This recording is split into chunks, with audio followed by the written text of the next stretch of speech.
Hello, well I'm in the garage and I'm running some trains, keeping an eye on them as usual to make sure they don't crash into the back of each other. Peering over the H class as it comes round, and here we have King half class coming round. So yeah, the usual mix of stock I've got running at the moment, southern stock with passenger services.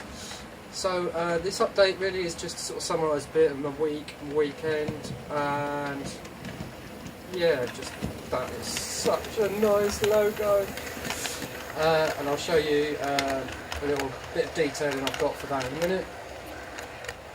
But yeah, if you saw my video earlier, you saw that I've got up on the garage roof and have painted it all with sealant.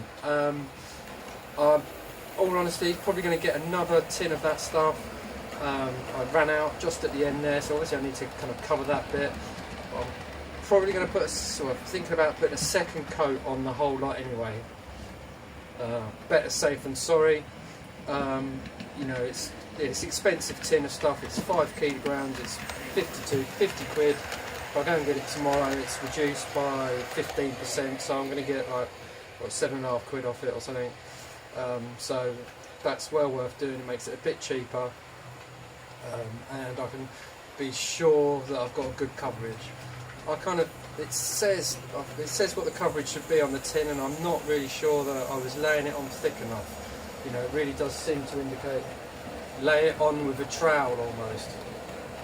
Right, I just need to slow the H class down a little bit. And yeah, so I didn't really, well, I kind of went for it really at the end where it was leaking. I really did put a thick old coat on. But I think I could put a second coat on to be doubly sure. I'd rather do it now in one go and know that the coat I've got on it is good for purpose. It's going to survive the sun and the summer and the winter, rain, etc. Rather than be like a half-assed job that perishes quicker, and I'm sort of up again in a year's time having to kind of like or deal with any leaks. Basically, I don't want leaks. I'd rather be sure that there's going to be no leaks. I can keep an eye on how it kind of weathers and sustains itself over the years. To be honest, the reality of this garage roof is it needs to be replaced, but I just can't do that. I can't afford that at the moment. But one day you may do. If it comes to it, I'll probably be looking at dismantling the layout. So I'm hoping to get 5, 6, 7 years out of this garage roof and layout. Who knows? Maybe it'd be good for a lot longer. But oh, let's just make you go a bit quicker. Yeah. So garage roof, big problem solved. Next stage is obviously to take the lights down and look at redoing the ceiling. I'm going to use chipboard for that, so it should be a pretty straightforward job, all being well.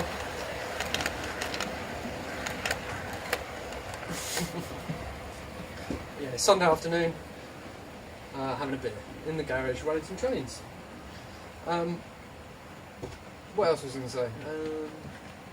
Yeah, so I got a detailing kit for the Battle of Britain. So let's just try and show you that. Oh, that is Genesis kit. It's the Golden Arrow detailing kit. That'll be, oh my god, fitted on the Battle of Britain. Just had a bit of a run into the back of each other. Wasn't keeping an eye on the schools and the King Arthur, so they just run into the back of his drummer. You've probably been watching that. They're getting closer and closer. I wasn't paying any attention. Yeah, right, there we go. So let's just slow the schools down a bit and then split that. Actually, let me just show you the Battle of Britain as she goes round. I've just mocked up what one of the arrows looks like. Oh, that looks good. There we go. Golden Arrow, beautiful. Try and find it so the actual light shows well. There we go, splendid. Yeah, so one of the things I was saying about the roof, I'm going to take the lights down. I'm actually not that happy with these lights in here. I've got, as you can see, I've got 2 fluorescent strip lights and halogens. They give an uneven, really patchy light, so I'm not really sure what to do. I think if I had, I don't know, I think if they were the other way round, so I think if the fluorescent tubes were in the centre of the ceiling and the halogens were on the walls, they'd work quite well. But what it, as it is the locos tend to be lit from the back, so always seem to be in shadow. As you can see, the light shining into the centre of the garage from the fluorescent tubes, and tends to make it like the locos this side, where you want to look at them, tend to be in shadow. It's fine with the naked eye, but as soon as you start videoing, you really can see that the kind of disproportionate lighting makes the locos look just too dark, really. And I like dark green locos, so that's not good. So I've thought about changing the lighting in here somehow.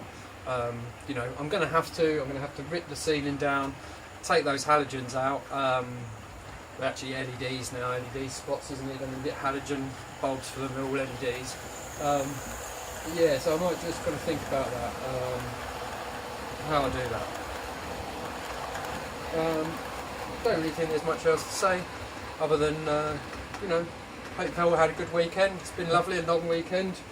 I've got friends coming around this evening, so I've cooked some dinner. And yeah, just going to sit and watch some trains for half an hour until my friends get here. See you later.